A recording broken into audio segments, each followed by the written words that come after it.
The day the path learned to smile. On a bright morning, when the sky was soft blue and the air smelled of fresh flowers, two friends met on a winding path near a quiet stream. The boy stood beneath the tall green trees, his eyes shining with excitement as he opened his arms wide. He loved talking, sharing ideas, and turning ordinary moments into small adventures. The breeze played with his hair as if it, too, wanted to listen. Across from him stood a girl in a pink dress, calm and thoughtful.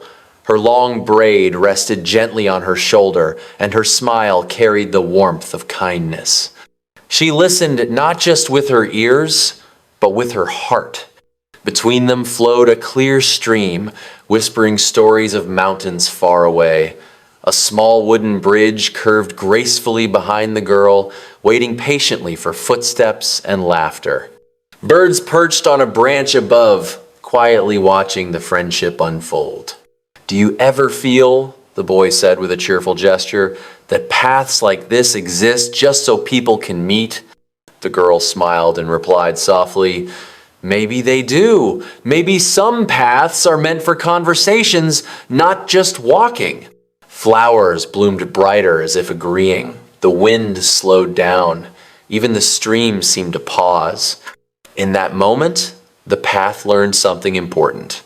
It wasn't just leading somewhere. It was bringing two hearts together. Lesson of the story. True happiness is often found in simple moments, kind words, and meaningful conversations. When we listen with care and speak with sincerity, even an ordinary meeting can become a beautiful memory. Friendship grows not by rushing forward, but by pausing, sharing, and understanding one another.